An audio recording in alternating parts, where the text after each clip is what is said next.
I have a interest in looking at large scale systems that are no longer working. So that's what I did with the education Millionaires. And so I was ready to write my next book. And I was like, well, what's another large scale system that isn't working for anyone? And pretty soon after my inquiry, I came to our financial and savings and personal investment and retirement industry, which again is another system that's not working for anybody. In this case, the people it's not working for are on the older end of the spectrum, not the younger end. And nobody is feeling safe or secure about their retirement, about their financial future. And the system just isn't working.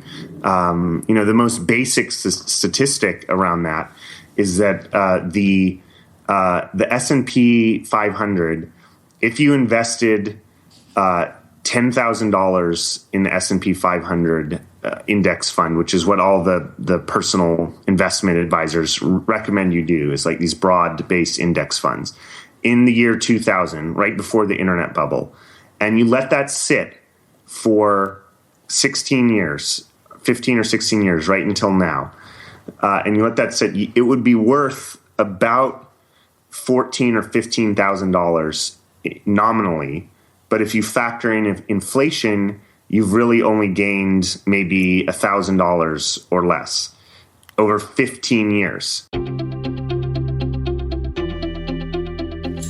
I'm Srini Rao, and this is the Unmistakable Creative Podcast, where you get a window into the stories and insights of the most innovative and creative minds who've started movements, built thriving businesses, written best-selling books, and created insanely interesting art.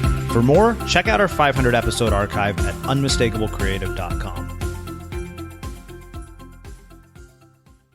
Michael, welcome to the Unmistakable Creative. Thanks so much for taking the time to join us. Yeah, thank you for having me. I'm really excited. Yeah. So, I came across your story because I have known about it for quite some time. In fact, I read your first book, The Education of Millionaires, and it made me rethink my entire education.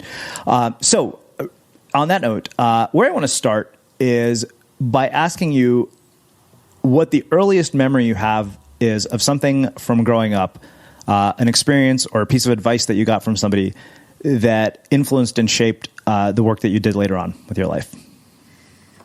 Yeah, I would say my biggest influence in that regard is maybe not a specific piece of advice, but just the way my father lives his life. He was a activist in the kind of anti-war era of the 60s and 70s. If you've heard of the Pentagon Papers, he was the guy who released the Pentagon Papers to the New York Times. So he was kind of like the original whistleblower. A lot of people today say that people like, Edward Snowden are like the Daniel Ellsberg of the internet age, or Julian Assange or Bradley Manning, because he was kind of like the original whistleblower, back before the internet. So I grew up with this incredible example of somebody who just lived his life based on what he believed and his ideals and his values and his principles. And he kind of let the chips fall where they may in terms of, what his career was going to be, or, what was going to happen to his income from living out of his values and his principles. And, I can't claim to have done something as, courageous or earth-shattering as what my dad did back in the day, but his values really did seep into my life insofar as I've always really prioritized focusing on, like, why am I here? What do I want to do? What mark do I want to leave on the planet before I'm gone? And then everything else will fall into place. And as long as I'm doing that, if I have to, crash on friends' couches or, live at a low level materially or whatever, I don't want to do that, but I will, because it's worth it if you're doing what you're meant to do. So that raises so many questions, as you might imagine. So what did you figure out was the mark that you wanted to leave on the world, and how has that sort of affected your entire trajectory of your career and led to all the things that you've done as an author? Thank you. That's a great question. I knew early on that it had to do with books. I was raised in a family of authors. My dad's an author. My half brother's an author. My aunt's an author. Everyone's an author in my family. And I grew up literally surrounded by books. If you go to the house that I grew up in, which my parents still live in, it's every wall, like floor to ceiling, wall to wall books. So I kind of absorbed books. I was a bookworm as a teenager, and I knew that I wanted to be writing books. That was just really natural to me. And I started writing seriously when I was 15. Nonfiction. I've never written any fiction. I'm horrible at fiction. But I started writing essays and personal essays and that kind of thing when I was 15. And around the time I was 25, I decided, okay, I've been at this for a decade now, and I'd probably put in my maybe not 10,000 hours, but I'd probably put in my 5,000 hours by the time I was 25, and I decided to put together a book of my personal essays, which detailed kind of my crazy 20s with kind of sex, drugs, and rock and roll. Not so much rock and roll, but sex and drugs.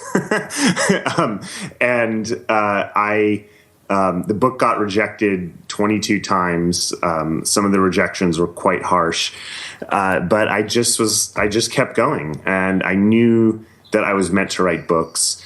And that's when I got the idea for The Power of Eye Contact, which was my first book. And the reason I decided to write a book on that was that I had gotten a lot of press for this series of singles events I had put together called eye gazing parties. And they were like singles events where you go and you gaze deeply into other people's eyes and hopefully a spark happens. So I got all this press on that. And my thought process was like, okay, well, the personal essay thing didn't work out.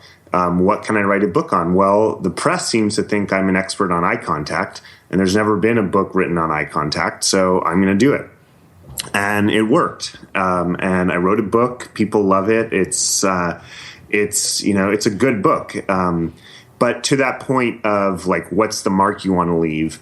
I'm really proud of all three books that I've had written and published. The Power of Eye Contact, The Education of Millionaires, which you just mentioned, The Last Safe Investment, which we're going to be talking about today.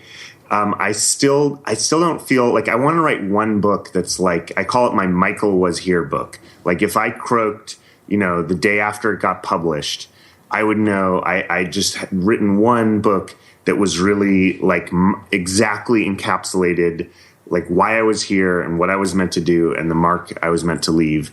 And I actually think my fourth book, the one I'm working on now, which we could talk about later in the podcast, has my best shot of being that one. But that's not to knock the other books. It's just like which one is like the most like coming from the essence of why I'm here. So you mentioned earlier that part of what you inherited from your parents was this commitment to living in alignment with your values, even if it meant sleeping on friends' couches, less than ideal financial circumstances, whatever it might be.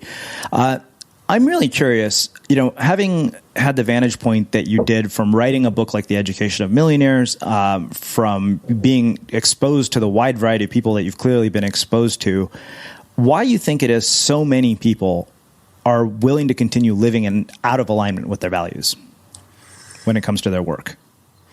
Yeah, I mean, a lot of it has to do with fear of the unknown. So, people are raised in an educational system, and I write about this in the Education of Millionaires, that really encourages you to stick to the line. Don't take too many risks. Just go to school. Get your A's. Go to college. Get a safe job. We have that same programming from our parents. Now, our parents want us to be safe. Like that's like the number one prerogative of a good parent, is to ensure the safety of their children. And everything else, happiness and fun and bliss, all that is great. But like when it comes down to it, our parents, if they're good parents, are there to keep us safe. So that's kind of their job as parents. So naturally, when a kid comes and says, hey, I have this dream and I want to go start a business, or I want to write a book, or I want to go save the world and, stop hunger in Africa, or whatever it is, the parents have this have this dual reaction usually, because part of them is really happy that their kid has all these ideals and is creative about something. But probably the larger part is this fear reaction of, oh my God, my kid's not going to be able to survive. They're not going to pay rent. They're not going to have food. Like, let me tell them, instead that they should go become an accountant or a doctor or a lawyer or whatever it is. So we get all this programming telling us one thing and very little message the other way. I mean, I was lucky that I got a lot of that opposite messaging as a child. But I was lucky. Most kids don't have that. They get from school and from their parents and from their cohort of friends that are kind of just moving through the steps, lockstep, and they don't get any counter messaging. So I'm hoping that this podcast and obviously your podcast and your work in general serves as a counter message.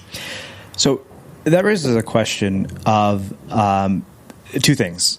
When you were looking at the people that you studied for the education of millionaires, did you find that they were people who also received counter messages, or did you find that they were people who were able to undo the programming? And if so, how did they do it?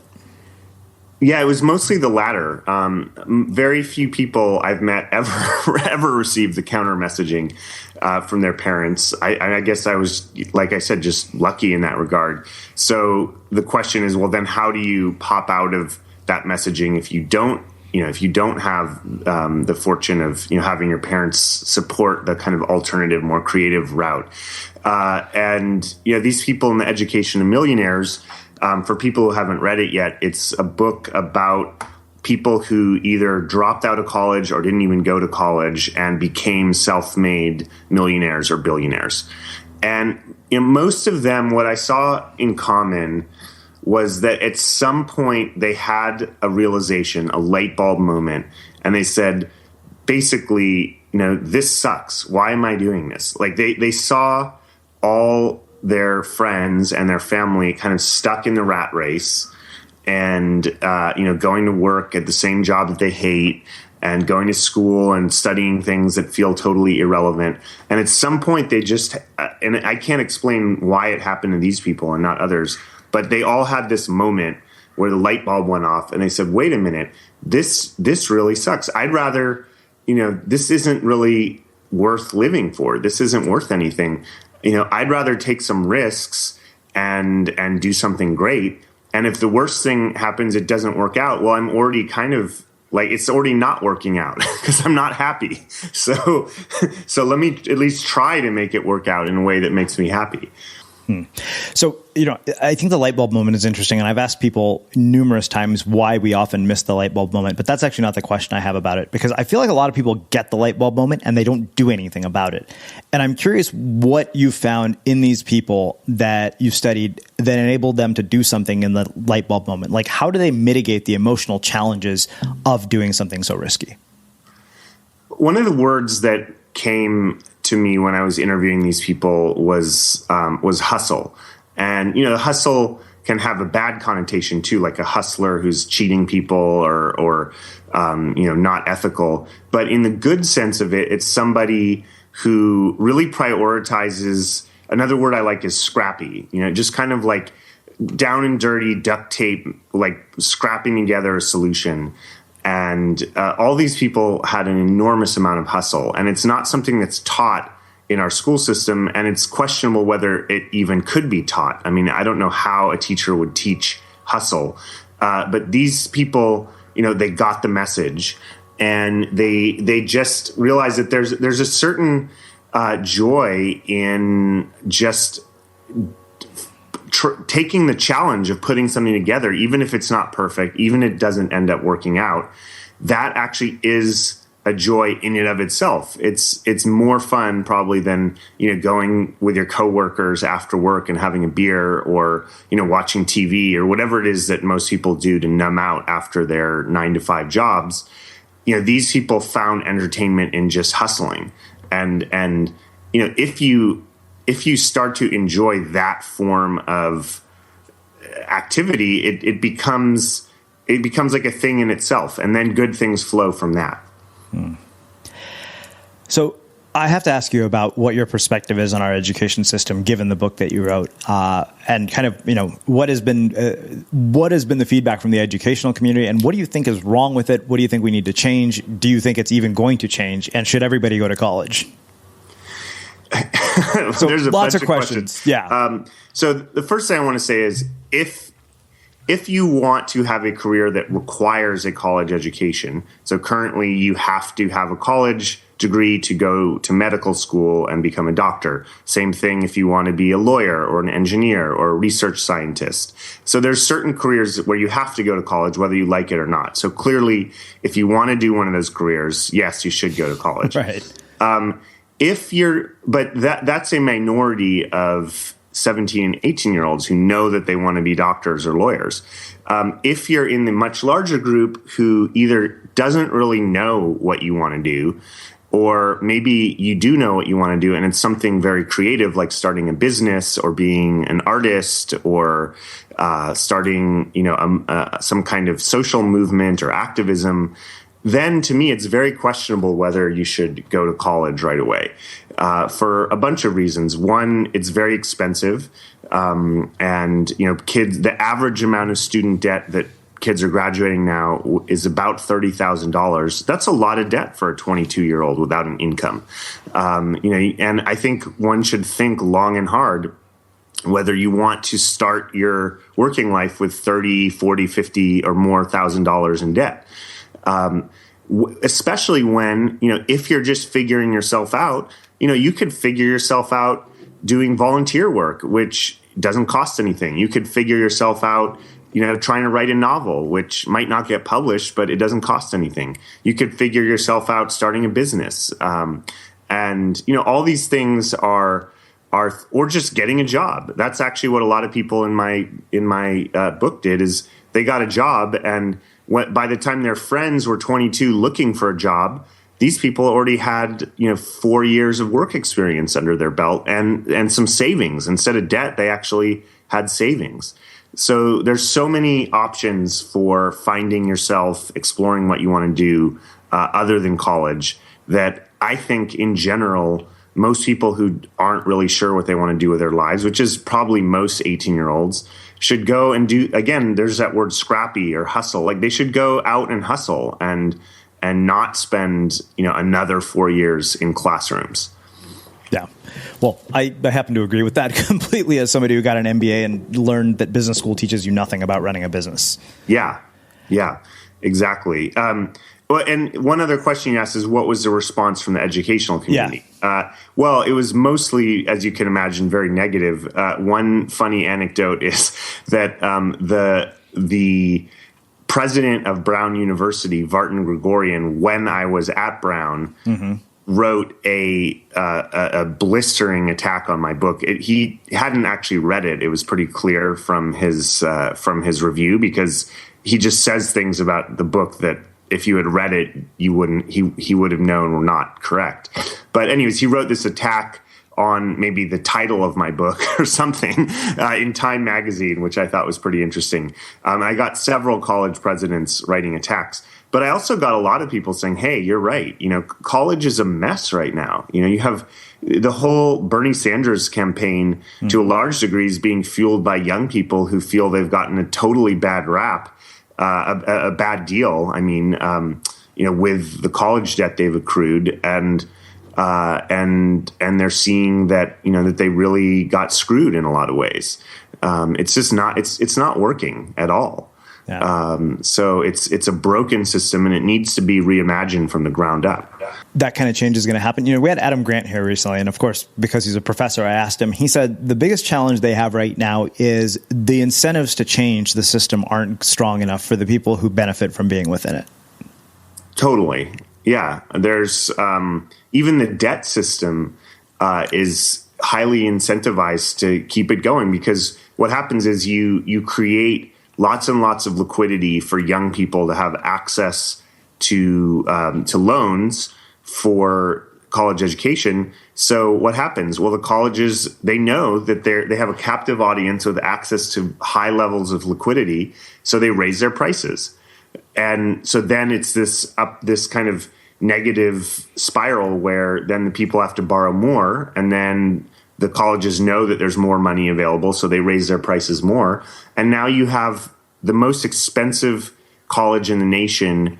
Last I checked, this may be a year or two old, but recently it was Sarah Lawrence, which is a small liberal arts school in New York, and it was $60,000 a year. Wow. Think about that. $60,000 a year. That's $250,000, more than $250,000 to educate an 18-year-old to get them ready for the workforce. Hey, I've got news for you. You could be ready for the workforce now without spending $250,000 to get a resume that's going to look like almost everybody else's resume, and it will make you lucky to get a unpaid internship. Like you probably know about this from, just your own experience going through this system. Yeah. Like people are literally fighting for unpaid internships to get their toe in the door, their foot in the door, after spending $250,000 on the education that was supposed to get them a job.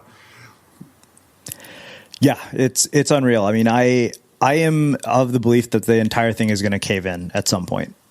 Yeah. I'm like, how long can you keep lending and having people not give back before it all falls apart? Yeah, and it is caving in. I mean, whatever you think about Bernie Sanders, here is a candidate who was seen as having no chance, and now he's posing a credible threat to the establishment politics, totally run, as far as I can tell, by the energy of young people who are sick and tired of the system that's not working for them and that's screwing them over. So whether he gets elected or not, it's clear that there's a groundswell that's happening that is going to that's going to turn into a really big wave. If it isn't already. Yeah. Well, I actually think that makes such a perfect setup to talk about this entire concept of the last safe investment. So where I want to start is, sort of where you arrived or how you arrived at the main sort of core thesis of this book. Yeah. So I have a interest in looking at large scale systems that are no longer working. So that's what I did with the education Millionaires. And so I was ready to write my next book. And I was like, well, what's another large-scale system that isn't working for anyone? And pretty soon after my inquiry, I came to our financial and savings and personal investment and retirement industry, which, again, is another system that's not working for anybody. In this case, the people it's not working for are on the older end of the spectrum, not the younger end. And nobody is feeling safe or secure about their retirement, about their financial future. And the system just isn't working.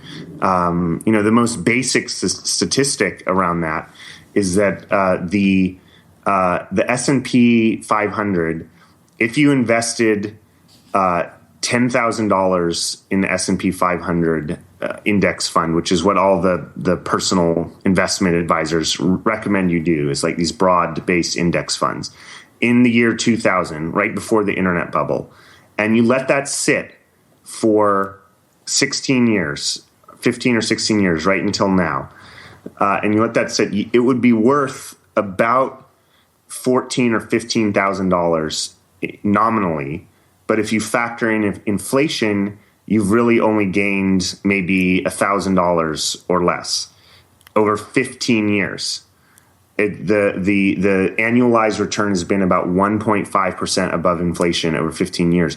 That's the backbone of our entire retirement system, is put money in, let it sit there, let it grow.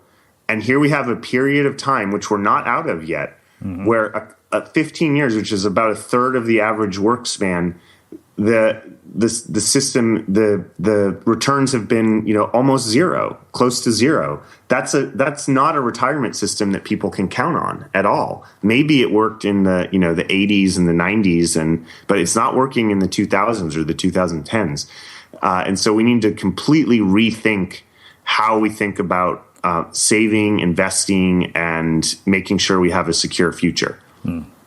Okay, so let's get into the things that we should invest in, and get into sort of what you call the super skills. So I want to tease apart the framework for the book for anybody who hasn't read it, just because I can't wait to dive into this thing. Like I said, full confession, I didn't get to read it, but I got to look at the introduction, and I was like, okay, I really want to start understanding this now. Yeah, well, that's perfect because I can explain it to you then in a way, assuming that you haven't read it, which is probably the same for most of the listeners now. So we can just break it down in a really basic way. All right. So let's start at the very beginning of it. Yeah, let's do it. You start basically with earning. Every system, whether it's the traditional system or our system, you've got to have some money that you earn, to invest. Now, the traditional system, which we call the financial advice commonly delivered, or FACT, or you can pronounce that however you like, it goes from earning to saving. So it basically says, take whatever you earn, whether it's 50,000 or 60 or 100,000 or whatever. Save as much of it as possible. Don't go out to dinner. Don't go out to movies on date night. Watch a video instead. Cook at home. Comparison shop on where the best deals on gasoline are, and do all these. Don't drink lattes. That kind of thing.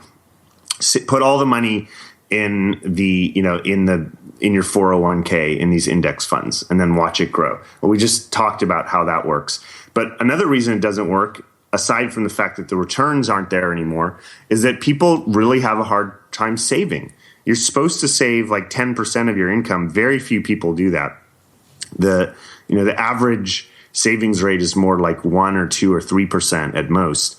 And so, it's very hard to have a system where the first thing you tell people is deny yourself, don't have any fun for 40 years, and then you can have fun in retirement when you spend it. It's a non-starter. People don't follow it. Mm-hmm. So what we recommend is you earn your money and then you spend it, but you spend it in a way that kind of acts like an investment. So that's the subtitle of our book, is Spending Now to Increase Your True Wealth Forever. So people ask, well, how can you spend to increase your true wealth or wealth? Well, the answer is there's a form of we're not just talking about going down to Target and buying your next home entertainment system. That's not going to lead you to wealth. But what we talk about is what we call systemic spending. And what we mean by that is, if you look at your life as a system, as a whole system where all the pieces interrelate, you've got your work, your social life, your health and energy, your creativity, your romantic sexual life, your spiritual life, all these things together. And the interaction of all of them hopefully creates some form of happiness in your life. And if you're not happy, then this is where you're hoping that you're going to head towards, is some form of happiness where all these areas of your life are working together. So, that's the main goal here. When you ask people, why do you want to have money? Why do you want to become wealthy?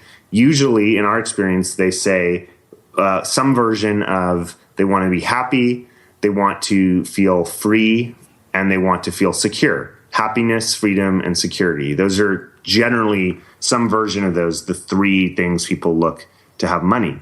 So our thesis is you got to look at your whole life as something that is going to generate these things. It's not going to be just the savings in your bank account that's going to generate happiness, security, and freedom. It's everything in your life, from your health to your relationships to your spirituality, if you have a spiritual path, to your creativity, to your work, to everything. And you can actually spend your money in a way that is in alignment with having all these things work together. So, for example, the traditional system says, don't spend money. Try to spend as little money as food as on possible. Save that money. Well, our system says, no, spend money on food, but spend it really wisely on quality food. Spend it on healthy food that gives you energy. And if you spend that money that way, that's actually it transforms it from spending to investing, because now you're investing in your health, which is one of these assets in this system of your life. Now you're investing in your energy, which is going to radiate out into every other area of your life. And so you can look at almost any area of your life, and if you see it in the context of the whole system of your life, you can actually find ways to spend that end up investing in that whole system and cycling through the whole system of your life. So you're creating more of the value in all these areas that matter. So I don't know about you, but vacuuming is not one of those things that I ever look forward to doing. But as you know, your environment has a huge impact on your creativity. So I still like it to be clean wherever I'm living and working. But now it doesn't have to be something that you deal with. If you're like me and you grew up in the 80s, you probably fantasized about the day when cleaning your house would be like it was for the Jetsons, meaning you don't have to lift a finger. Well, the good news is that we're already kind of living in that future. And the easiest way to make sure your floors are clean every day is with the iRobot Roomba Robot Vacuum. It cleans up after itself. The Clean Base automatic dirt disposal takes convenience to a new level, automatically empties its own bin into an allergen lock bag that holds 60 days of debris and traps 99% of pollen, mold, and dust mites, so you can forget about vacuuming for months at a time. Let the Roomba clean for you instead. It learns your home, finds dirt, and empties itself on its own. It's got powerful cleaning performance made effortless. Remember, if it's not from iRobot, it's not a Roomba. To learn more, go to irobot.com/unmistakable. You know, it's really interesting to hear you say that because we had another guest here named Jim Bunch. He talked about, everything in your life is an environment, and every other environment, all the environments work together. Like one impacts the other. Yes. And as you were saying that, I thought about, the fact that I, for the longest time, hesitated to buy this really nice pair of Beats headphones. Yeah. And then I realized, it was like, oh my God, I'm a writer. I go to Starbucks every day. That was hands down one of the best investments I made in my productivity. And it was $100. And I realize now that was really not just a purchase, but an investment. Totally. So let's take that as a great example. So you go to 100 financial advisors and say, hey, I've got this great idea for an investment. I want to invest $100 in a pair of Beats headphones. And 100 out of 100 of those financial advisors are going to sit you aside and say, well, that's really nice, but that's actually not an investment. That's consumption. If you want to invest, you got to take that $100 and put it in this 401k that we manage for you. But if you ask us, it could be an investment, not necessarily. Yeah. If you just took the headphones and you just sat around and listened to music all day with them, that would be fun, and there's nothing wrong with that, but it wouldn't be an investment. Mm-hmm. But you point out how it can be an investment is if you take that spending and then you import it into a different context, which is not entertainment and music, but is work and productivity, it can pay off. And let's say that increases your productivity by 10% in a day. You get 10% done more because you're in a flow and you're just doing more. Well, over a year, that could be worth $10,000 or more. And each year after year after year, it could be that $100 investment is paying off, with a multiple of 100 times possibly, or even 1,000 times over a lifetime. I mean, I don't want to get carried away here, but the point is, you can get returns that are a lot higher than the 1.5% a year we've been getting on this S&P per average over the last 15 years.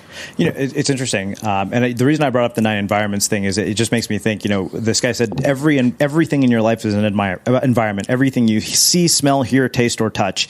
And every time you upgrade one environment, it starts to affect the other ones. He said that's why your car should be immaculate. And, just listening to you say that, I'm like, okay, so it makes sense to buy nicer clothes. I had a friend who was telling me, he said, when you get on a flight, he said, you should actually dress up. You never know who you're going to meet in the airport. Yeah. Well, there's another example. So, somebody who already has a closet full of nice clothes and, 100 pairs of nice shoes or whatever it is, probably their marginal return on investment for another nice suit or another pair of shoes is pretty low. But if you live in the Bay Area where I live, mm-hmm. and you see the way most 20-somethings go to work, and they look like they just got off, a skateboarding event or something, it's quite possible that by just upgrading their personal appearance a little bit, they're going to actually find that they're taken more seriously in the meetings and that there's a sense of personal pride in one's appearance.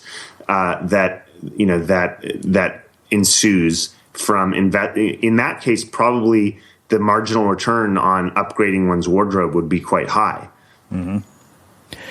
Okay, so we've talked about the investment component. Let's talk about this idea of super skills, because this is really mind-blowing to me. I look at this and I'm like, oh my God, these are all the things that nobody ever teaches you in a school classroom. Like all the things that nobody at my business school learned how to do. I'm like, these are so important. So let's get into, sort of at a high level, what these super skills are, and then we'll do a deeper dive into each one. Sure. So just as a background, so our argument is, we talked about the spending side. And our argument is that if you spend wisely or invest wisely, as we're talking about, not only do you get more value out of the spending, but you also you start earning more. Like your example of the headphones and the productivity. And so our argument is it's actually easier to earn more rather than to save more. Almost all the financial advice is about saving. Our financial advice is about earn more, and then you won't have to save as much and you can spend systemically. So on the topic of earning more, the way you earn more is you invest in what we call the super skills.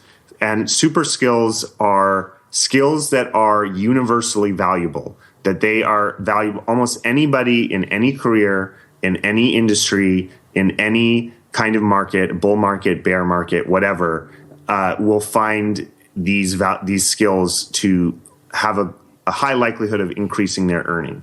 And we contrast that with what we call market skills, which is the specific skill that you trade on to earn a living. So that might be graphic design or being a lawyer or whatever it is. Those are market skills, but super skills are going to be valuable no matter what job you have. Mm-hmm. And so the four main areas of super skills we talked about are interpersonal super skills, creative super skills, technical super skills, and physical super skills. And so these are, like I said, areas you can invest in that are likely to pay off no matter what career you're in. Personally, I'm a big fan of the interpersonal super skills. So that would be things like building a social networking. That would be sales. Sales is an interpersonal discipline. Mm-hmm. And that would be just kind of developing a tribe, investing in your community, the people that are around you. That would include leadership is this interpersonal skill, persuasion in general, interpersonal skill, public speaking, that kind of thing. These are likely to have a very high payoff for you no matter what career you're in. So I have one question about interpersonal skills, and I'd meant to ask you this earlier when you mentioned the eye-gazing parties. What did you learn about interpersonal skills from your experience holding the eye-gazing parties? Well, most people are really nervous and bad about eye contact. We created an environment where it was more safe for people to probably have more eye contact than they've ever experienced in their life. What I learned from that whole experience of spending a couple years like really creating events where eye contact was explored in the deepest ways possible, is that a lot of it really has to do with emotional vulnerability. That's a buzzword now, vulnerability, and you hear all these TED Talks and things on vulnerability. Well, what does that actually mean? What it means is allowing yourself to be seen, including in the parts that you're kind of scared of or not, that aren't the most positive, uplifting parts of yourself, allowing all of yourself to be seen. And the cliche is the eyes are the window to the soul. Well, it's actually true. It's a cliche because it's true. If you want to look at somebody, if you really want to see the essence of somebody, you're not going to look at their toes, or you're not going to look at their neck, or whatever. You're going to look at their eyes. That's where you look at the person as a whole. And people, I think, are afraid of eye contact because they're afraid of all of them being seen. They're afraid of, well, I have these areas where I'm insecure. I have these areas where I'm afraid. I have these areas where I'm ashamed, and we're afraid of those being seen. And so what I learned is, one of the most powerful interpersonal super skills, and this was before I wrote this book, is just increasing your comfort with being seen. And I don't mean seen physically. I mean being seen on an emotional level. All of us, all of our fears, all of that dark stuff being seen, along with the parts of ourselves that we love. Well, what about the creative super skills? Yeah, so creative super skills. If you're almost any job that you might have, except for a checkout person at a grocery store, but as soon as we're kind of above that level of jobs, then it's very likely that if you learn to integrate creativity into your working sphere, eventually you're going to earn more money. You're going to come up with interesting ideas, interesting solutions, creative problem solving, and you will get promotions. You will be seen as someone who's creative. So there's we really recommend having some kind of creative discipline that is independent of your work. So something, whether it's painting or singing or dancing or whatever it is, that gets you seriously engaged with the creative process, because there's no substitute for actually being engaged with your creative process. And in our view, that actually can help you start to become more creative in your work life too. If you intend that to be the case, if you really think, okay, how can I bring what I'm learning in this art form I'm learning? How can I bring the basic messages, the basic principles of that into the creative problem solving, the lateral thinking that's necessary at work? So again, if you go to most financial advisors and you say, hey, I want to spend some money on dance lessons and that's going to be my investment, they would say, well, that's ridiculous. That's not an investment. That's consumption. And you should be cutting it back so you can save for your retirement. And we say, look, within reason, absolutely go spend your money on those dance lessons, spend it on the singing lessons, spend it on the painting or whatever kind of art form, the guitar or whatever it is.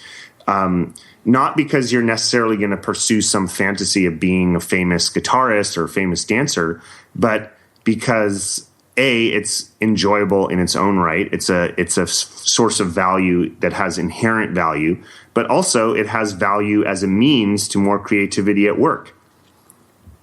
So there's a bunch of creative super skills. Storytelling is a big one. You told me just how important storytelling is in your podcast. The people who have great stories are usually the ones that are most compelling for your readers, your listeners. So storytelling is a form of creativity. Writing, people who are good writers, who are good copywriters, that's a form of creativity. Reading, we talk about, is not in itself necessarily a creative act, but it's sort of the raw fuel for creativity, is reading a lot. So there's all kinds of creative super skills you can invest in. So let's talk about the technical and the physical ones, and then we'll get into a few other things and start wrapping things up. Yeah, great. So the technical super skills, and this I need to be clear here that when we talk about super skills, we're not talking necessarily about learning a specific programming language. That would be a market skill. If you learn that language, you can get a job doing that type of programming. But for technical super skills, we talk about one of the ones we talk about is really learning the discipline of marketing. Sales and persuasion is an interpersonal skill, but marketing is a technical skill, like learning about split testing, learning about funnels, learning about all the kind of things that go into increasing sales. That's a technical skill set that is going to be valuable in almost any field you're in, as long as you're above the super entry level. If you have any kind of management, if you have any responsibility for getting ideas propagated throughout, among your customers or throughout your organization, you're going to want to learn about the techniques of marketing, because it's just, being persuasive is almost always going to lead you to better things in your career. Another technical super skill is learning about systems thinking. And that's, our whole basis of our model is systems thinking. And it's like the guy you were talking about with how every environment is a system that works together. Systems thinking is a discipline. It takes a certain amount of onboarding to get used to thinking about how each action you take impacts all these other actions and areas of your work life or your entire life together, and kind of starting to see how all the things interact into a whole. That's a technical super skill. And financial modeling is a technical super skill that will probably come in handy no matter what you're doing. Basic web design, we're not talking about being like a pro web designer, but just knowing the basics of how to set up quality websites is probably at this point something that qualifies as a super skill that's going to be valuable in almost any context. So those are the main ones. And then what about the physical ones? So the physical ones are basically anything that has to do with your health and vitality and energy. So that is, again, that's going to be valuable in almost any context. So learning about mental focus. We talked about, kind of up-leveling your physical appearance. And, this isn't necessarily about going out and, dieting and going on a crash workout program to look like a model. But, there's basic ways you can invest to up-level the way that you're presenting yourself to the world in physically, no matter what weight you are, what you look like. Things like, having up-leveling your wardrobe, those kind of things. And we talk another one, one of the most basic ways to increase your income over your lifetime is to increase the span of your working life. So, 65 really is starting to feel young to a lot of people. If you meet 65-year-olds these days, they don't feel like they're about to go to the retirement home. 65 is a very vibrant age these days. So if you can increase through health things, through, eating better, investing in better food, investing in exercise, investing in preventative healthcare and wellness, if you can make it so you're happy to work up to, say, age 75, which I think seems pretty realistic these days, then you're adding 10 years of productive life onto your lifespan. Even if you're only earning $50,000 a year by that time, that's adding another $500,000 to your lifetime income. It's hard to think of other investments that can have that kind of payoff. And I'll also say we're probably the only business book ever written, and maybe ever written in the future, that has a whole section on how investing in your sex life is a great investment. And our argument there is that this is an area of tremendous that is tremendous importance to most people. It has a potential to give an enormous amount of happiness in your life, and it just increases your vitality. Like if you're at the workplace, you can tell who's coming in on a Monday morning refreshed because they just had a really sexy weekend, right? You can tell. Like there's just something that gives you that extra spark when this area of your life is going well. And you can actually invest in classes and courses and workshops and therapy if you need to have therapy, whatever it is, to get that area of your life, going strong. So again, we believe like all these things work together to increase your happiness, to increase your income, and to create a total system of your life where every part is working together. So you have two last sections of the book called The Advisor, Equity, and Tribe. So I want to finish by talking about those and then wrap up by talking about what the implications of all of this are for our future. Great. So this is, so far we've talked about kind of the earlier part of the career, like you're earning money, you're building up the system of your life, you're spending and investing to create this life that all works together for you. But then the question is, okay, well, eventually I want to not have to work all the time, and I want to, enjoy a life that isn't so dependent on these time-based commitments of work, or I want to retire. So how can I do that? Well, you definitely need some savings in the bank to retire, of course. So we're not against savings. Our argument is that you're more likely to save if you earn more. I mean, it's pretty simple. Like, it's easier to save if you have a bigger pie to save from. And if you kind of learn to spend in these systemic ways rather than always needing to go to Best Buy, to make yourself happy with a new big TV screen or whatever gadget you're going to buy. So, so savings is a big part of it. But we also believe in developing what we call advisor equity. And this is basically equity in somebody else's business or career that you have earned through advising them on all these super skills that you've learned. So if you're in your 30s or 40s and you've been following this plan that we lay out, at some point you've developed enough skill that you're actually going to be really helpful for a younger entrepreneur, say in their 20s, to help them with their business or their career. And there's so many 20-somethings now starting businesses, and they need support. They need help from people who've been through the ropes. And so our argument is that you can take what you've learned from all of this and then start advising younger entrepreneurs, the next generation of entrepreneurs. And through that, you can either get what's called formal advisor equity, which is essentially, some amount of formal equity in the businesses you're advising that comes about through your advisorship position.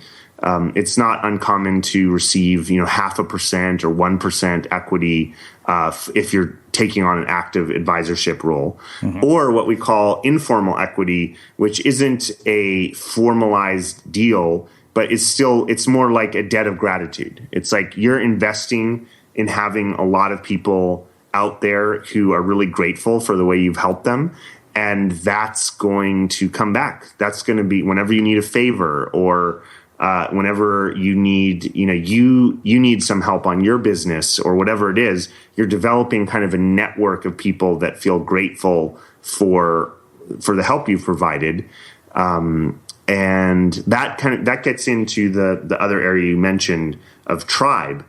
And we think tribe is really like one of the most important concepts in our book, is that developing not just a group of friends, not just a bunch of people that you know and go out drinking with, but a really tight-knit community, a tribe of people that are really there for each other over time. And this doesn't have to be in one geographic place. It can be, dispersed over different areas, different cities that you visit or whatever it is, but really having a consistent group of people where you're investing in each other's success. And, this is one of the most powerful forms of security that we know of. We like to say one of the measures of your true wealth is how many couches can you crash on for how long? Because so many people, they're afraid, I might lose my house. I might not be able to make my mortgage payments, and they're afraid of going out into the street. Well, if you have a tribe, that someone's always going to have your back. In fact, a bunch of people are always going to have your back. You're not going to be out in the street. You're always going to have some place you can call home. You're always going to have people who support you. That's really the benefit of developing a tribe. It's interesting. As I was listening to you talk about the advisor equity piece, I think that, and I know this because this was my own experience, I think in our minds we have this sort of idea that we need to become Tim Ferriss before we can do something like that. And I came to a realization at a certain point that nobody was going to hand that opportunity to me. I had to go out and seek it out myself. And I actually went to a few friends who run a show called IdeaLem, in which, if you're listening and haven't checked them out, you should. And I asked them, I'm like, can I advise you guys based on my experience? Because I bet I could help you. Yeah. And totally. It's been incredibly rewarding. Like I honestly, it's funny because I look forward to the chats that I have with them every week. I learn so much just from talking to them. Yeah, absolutely. And you get are you getting an equity Nothing piece yet. of equity? No, at the moment, no. But I mean, I'm getting a lot out of it. Like I'm learning a Yeah. ton. Yeah, and you're developing relationships that will last over your lifetime, and likely when you need some support or you need, especially if they really, if the company hits, by following your advice and they become successful, then when you need something, you're going to be able to go to them. And it's not a tit for tat, but it's just a general sense that you've provided goodwill and they're going to provide it back when you need it. Yeah. Well, this has been epic. I really, really have enjoyed talking to you. So I have one last question, which is how we finish all our interviews at the Unmistakable Creative. What do you think it is that makes somebody or something unmistakable? I think it is finding that spark within where you realize, you know what, the world would not be the same if that little spark within me wasn't expressed. And maybe not the world, maybe it's just your community or the people you care about. But what's that thing where if you weren't here, if you were never born, or if God forbid, you died early or whatever, you just weren't here. What's that thing that would be missing from the world? Where would there be a U-shaped hole in the world if you weren't here? And most people, when they look around, probably the things they're doing at their current work situation do not express that spark, do not express that essence. And so whether you are able to make that as your form of income and your work, or whether it's something you do on the side, I really, really, really think it's pretty much one of the most important things you can do on the planet is find that thing that is unmistakably you. And if you weren't doing it, nobody else would be doing it, and there would be a U-shaped hole in the world. What is that thing? And you may not find it right away, but if you keep trying, you're going to find that thing. Well, this has been phenomenal. I really, really appreciate you taking the time to join us and share your insights and your story with our listeners. Thank you so much for having me. It was great. Yeah, my pleasure. And for everybody listening, we will wrap the show with that. Thank you for listening to this episode of the Unmistakable Creative Podcast. While you were listening, were there any moments you found fascinating, inspiring, instructive, maybe even heartwarming? Can you think of anyone, a friend or a family member who would appreciate this moment? If so, take a second and share today's episode with that one person, because good ideas and messages are meant to be shared.